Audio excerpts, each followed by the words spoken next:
하나님의 말씀 요한복음 2장 1절에서 11절까지의 말씀을 같이 보도록 하겠습니다. 사흘째 되던 날 갈릴리 가나에 혼례가 있어 예수의 어머니도 거기 계시고 예수와 그 제자들로 혼례의 청함을 받았더니 포도주가 떨어진지라 예수의 어머니가 예수에게 이르되 저들에게 포도주가 없다 하니 예수께서 이르시되 여자여 나와 무슨 상관이 있나이까? 내 때가 아직 이르지 아니하였나이다. 그의 어머니가 하인들에게 이르되 너희에게 무슨 말씀을 하시든지 그대로 따라 하니라. 거기 유대인의 정결 예식을 따라 두세 통 드는 돌 항아리 6이 놓였는지라. 예수께서 그들에게 이르시되 항아리에 물을 채우라 하신즉 아기까지 채우니 이제는 떠서 연회장에게 갖다 주라 하시매 갖다 주었더니 연회장은 물로 된 포도주를 맛보고도 어디서 났는지 알지 못하되 물도온 하인들은 알더라. 연회장이 신랑을 불러 말하되 사람마다 먼저 좋은 포도주를 내고 취한 후에 낮은 것을 내거늘 그대는 지금까지 좋은 포도주를 두었도다 하니라. 예수께서 이 첫 표적을 갈릴리 가나에서 행하여 그의 영광을 나타나심에 제자들이 그를 믿으니라. 아멘. 오늘 전할 말씀은 예수님께서 행하신 첫 표적에 관한 것입니다.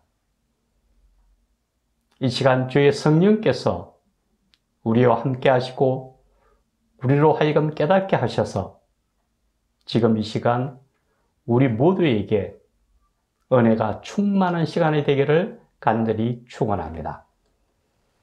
오늘 성경에 보면은 가나라는 곳에 혼례잔치가 있습니다.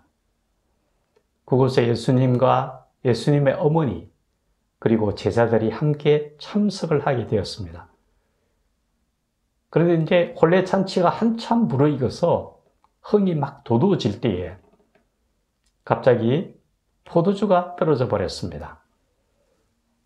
그런데 이 포도주는 유대인들의 혼례 예식에 있어서 없어서는 안 될 중요한 것입니다. 그래서 이 포도주가 떨어졌다라는 말은 이제 연회를 마쳐야 된다라는 그런 의미와 똑같습니다. 이제 그만큼 굉장히 난감한 상황에 이르렀습니다. 그러자 예수님께서 물을 포도주로 변화시키는 이적을 행하셔서 이 잔치가 성대하게 종료될 수 있도록 해 주셨습니다. 오늘 이 가나에서의 표적은 예수님께서 행하신 첫 번째 표적입니다. 그런데 예수님께서 왜 하필이면은 이 물이 포도주로 변화되는 이 표적을 우리에게 나타내셨는가 하는 겁니다. 이 시간을 통하여 그 의미를 깊이 묵상하고 깨닫는 귀한 시간이 되기를 간절히 바랍니다. 먼저 우리가 기억해야 될 것은 변화는 우리 그리스도인들 뿐만 아니라 모든 만물에 필요하다라는 것을 우리에게 말씀해 주고 있습니다. 먼저 우리 그리스도인들 입장에서는 성경에서 우리에게 말씀하시기를 그런즉 누구든지 그리스도 안에 있으면 새로운 피조물이라 이전 것은 지나갔으니 보라 새 것이 되었다고 말씀하십니다. 우리는 이제 예수님 안에 있기 때문에 새로운 피조물입니다. 예전에는 세상 사람들을 쫓아서 세상의 도리를 따라가는 세상 사람 중에 한 사람이었다면은 이제 예수님께서 우리를 부르셔서 분명히 세상과는 구별된 하나님의 자녀의 자리에 우리를 세우셨고 우리를 변화시켜 주셨다라는 거죠. 우리가 항상 기억해야 할 것은 우리는 세상과는 구별된 변화된 새로운 사람이다라는 것을 우리가 반드시 기억해야 된다라는 거죠. 그리고 또한 하나님이 창조하신 모든 만물은 창조된 모습 그대로 있는 것이 아니라 때에 따라서는 적절하게 변화되어야 된다는 것을 얘기합니다. 그것은 하나님의 창조의 섭리 안에는 변화가 예정되어 있다는 거죠. 왜냐하면 이 변화는 모든 생물이 살아가는 데 있어서 때로는 생존에 필요한 적응과도 관련이 되어 있거든요. 만약에 변화되는 그런 환경에 적응하지 못한다면 살아남을 수가 없다는 것을 의미합니다. 예전에 한창 번성했던 공룡들이 멸망한 원인에 대해서 밝혀본다면 분명히 새로운 환경에 적응하지 못했기 때문에 다 멸종되었다라고 얘기합니다. 그처럼 적응이라는 것은 굉장히 중요한 의미죠. 그래서 변화에 적응해 나가야 된다는 것은 바로 변화되어야 된다는 것을 의미한다는 거죠. 그런데 여기서 우리가 기억해야 할 것은 이 변화라는 것은 진화론자가 얘기하는 진화와는 완전히 다르다는 개념이죠. 하나님께서 예정해 놓으신 변화라는 것은 하나님이 그 한계를 정해 놓으시고 그 경계의 범위 안에서의 변화를 의미합니다. 창세기 1장과 2장에 보면 하나님께서 처음 천지를 창조하셨던 그 모습이 나옵니다. 공중에 나는 새와 바다의 물고기와 씨를 맺는 풀과 과일 나무와 육지에 사는 동물들과 그리고 마지막으로 사람을 만드셨습니다. 이것은 종류대로 만드셨다라는 거죠. 하나님이 말씀하시는 변화는 이 종류의 범위 내에서 새로운 변화가 일어나거나 새로운 변이가 일어나는 거지, 진화론자가 얘기하는 것처럼 아무것도 없는 데서 갑자기 어느 날 단세포가 생성이 되고 그 단세포가 계속 진화해서 인간이 되었다. 말도 안 되는 얘기죠. 무에서 유가 될 수 있는 것은 하나님의 창조 속에서만 가능한 거지 어떤 경우에도 가능하지 않다라는 걸 우리는 알아야 합니다. 변화는 하나님이 만들어 놓으신 그 경계 테두리 안에서의 변화이며 그 속에서 우리는 적절하게 생존해 나가기 위해서는 변화되어야 된다는 것을 말씀해 주고 있다는 거죠. 특히 그리스도인들은 하나님 안에서의 그러한 변화가 반드시 필요하다는 것을 우리가 알아야 될 겁니다. 두 번째로 우리가 기억해야 할 것은 그러면 어떻게 변화되어야 되는가? 적절하고도 완전한 변화가 되어야 됩니다. 예전에 제가 성찬에 필요한 포도주를 얻기 위해서 포도주를 담근 일이 있습니다.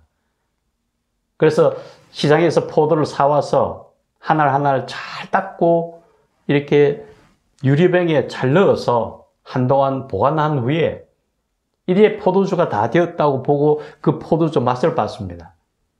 그런데 이게 포도주가 된 게 아니라 포도 주스가 되어 있었습니다.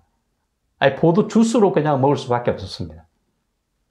또 그 다음에 다시금 한 번 더 도전을 해봤습니다. 그래서 다시금 포도 알맹이를 더 정성을 더 들여서 열심히 이제 노력해서 포도주를 담았죠. 또 일정 기간이 된 후에 그걸 열어서 포도주를 썰고 보니까 포도 식초가 되어 있었습니다.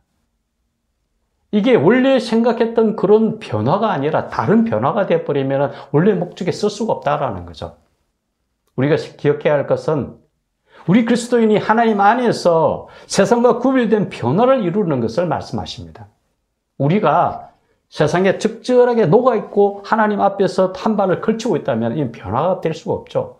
포도주가 된 게 아니라 포도주스나 포도식초가 되어 있는 거죠.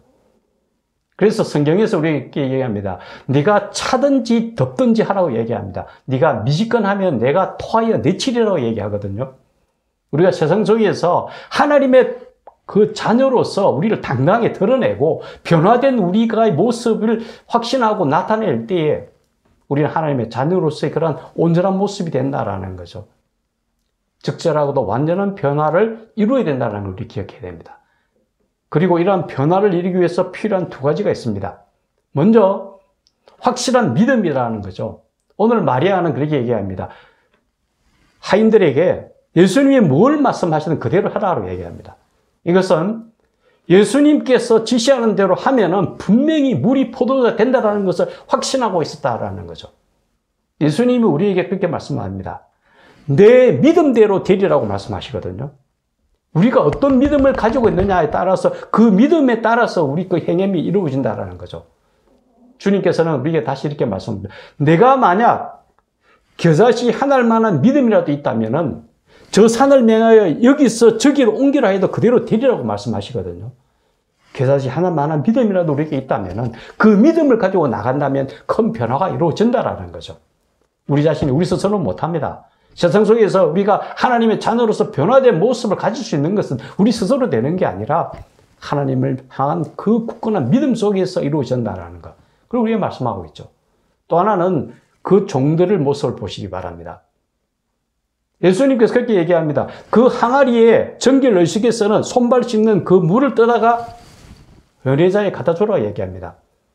그 말을 듣는 순간 그 하인들은 생각을 했을 겁니다. 아니, 그 손 씻는 물을 갖다 주면 어떻게 합니까? 뭘 했을 겁니까? 그렇게 생각했을 겁니다. 하지만 예수님의 그 명령에 그대로 순종합니다. 우리가 예수님의 순종이라는 것은 우리가 이해할 수 있는 범위 내에서 순종을 얘기하는 게 아닙니다. 우리가 이해를 할 수 있든 없든 주님이 말씀하신다면 그 말씀을 쫓아나가는 그것이 바로 순종이다라는 거죠. 우리가 기억해야 합니다. 믿음이 없이는 하나님을 기쁘시게 못하나니 하나님께 나아가는 자는 반드시 그가 계신 것과 또 그가 자기를 찾는 자들에게 상 주시는 이심을 믿어야 할지니라. 우리가 상을 받아야 되지 않습니까? 주님을 믿는 그 믿음의 확신 속에서 주님 말씀을 순종해 나간다면은 우리는 분명히 성령의 면류관을 얻게 되고 반드시 이기게 된다는 거죠. 이제 우리에게 남겨진 하나의 변화가 있습니다. 그럼 뭡니까? 우리가 잠을 자게 되든 앞으로 우리가 살아서 주님을 만나든 주님의 재림의 때에 우리는 부활의 몸으로 변화될 겁니다. 우리가 오늘 물이 포도주가 변한 것처럼 우리 이 육신대로 그대로 천국에 가는 게 아닙니다. 우리가 살아있던, 우리가 죽어서 잠을 자던 주님의 때에, 재림의 때에 우리는 부활의 몸을 입게 될 것이고 그 부활의 몸을 입고 천국에 갈 겁니다.